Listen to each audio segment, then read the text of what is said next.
My Stirling single, part 64, making a new pair of side handrails as I lost the original ones. You may be wondering how I lost them. Well, the answer to that is I don't know.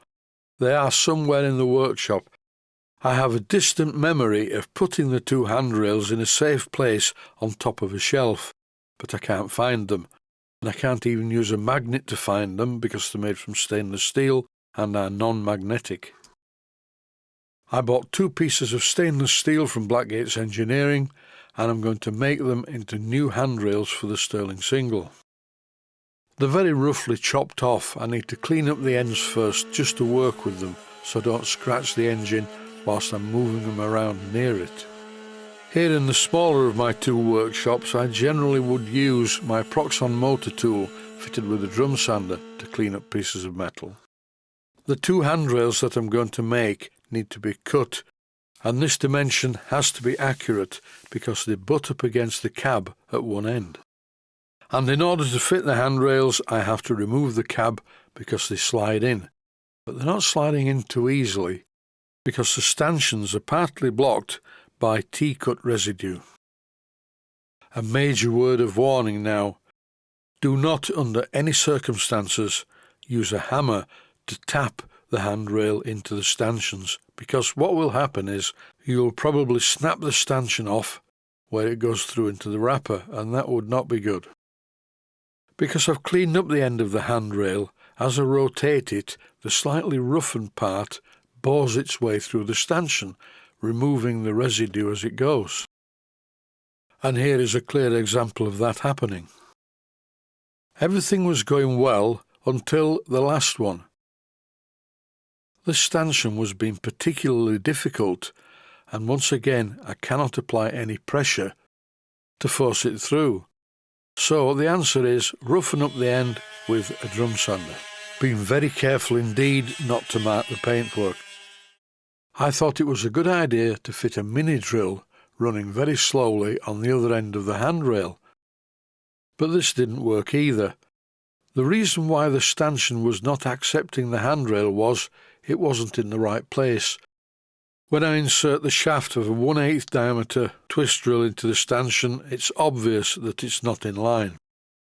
After doing this, it was really easy to push the stanchion all the way along into the last of the stanchions, the one on the smoke box. Now, by using a steel rule as a gauge, I've made a felt tip pen mark on the piece of stainless steel, and I'm going to cut it here. I don't have a vise or a hacksaw in the smaller workshop, so as usual I'm using a cutting disc fitted into my Proxxon motor tool, which in turn is in the bench mount. When the handrail was cut nearly all the way through, I just snapped it off.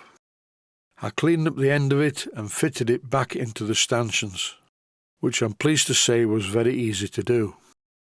I purposely marked this a little bit longer because I need to put it into the lathe and clean it up with a cutting tool. Why am I showing this racking unit full of taps and dies, which is at the left-hand side of the machine? When I fit the first handrail into the chuck, it's too long, so I have to remove one of the drawers to accommodate the handrail so I can turn it in the lathe. I cleaned up the end of it, and then I used a centre drill to make the initial hole in the centre, followed by a twist drill which is tapping size for 8BA. Tapping size for 8BA really is 1.8mm, but I'm using 2mm because I do not want a tight thread. Here I am threading the hole by hand at a high speed. I used plenty of lubricant and went a lot slower than this. I removed the tap under power, it was just easier. And it's at times like this I'm glad that I bought a high-speed steel 8BA tap. Now it's time to see if the handrail is the correct length. Once again I used the steel rule as a gauge, but this time I turned it around.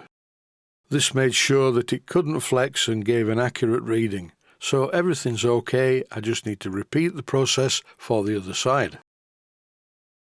Before I do that though, I'm going to make sure that the 8BA bolt screws in and out of the end, and it does. I like to show the truth when I make these videos, and in actual fact the handrail was a tiny bit too long, so I put it back in the chuck and machined a little bit off the other end. While I was working with these stanchions, I did notice some green paint where I didn't want any green paint. This was removed using a very small amount of cellulose thinners as a solvent to dissolve the paint. Now it's time to machine the other side, and you can clearly see in this clip why I had to remove the drawers. And now it's top tip time. Whenever I thread in the lathe, I generally use whatever's at hand, but when it's something like this which is very small and easily broken, I use what I consider to be the best tapping lubricant in the world, which is superheater steam oil, and it's even better if you put a small amount of rapeseed oil in the mixture. Steam oil is an excellent extreme pressure lubricant. Here are the finished parts complete with the parts that are cut off.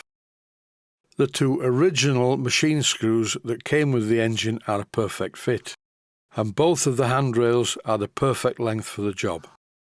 I really will try hard not to lose these, and similarly I don't want to lose any of the fixing screws for this engine. So I've put all of the small parts in the plastic pot, and in case of unexpected memory loss, I've even written Stirling single bolts on the lid. That's it for this episode. Stay safe, stay healthy. Thanks for watching, and I hope you found it useful. Please take the time to visit my Mainsteam Models website and click on the section of the website that says Video Playlists. And by doing that, you can find other videos that you may like to watch. And by using the playlists, you can actually watch the videos back to back.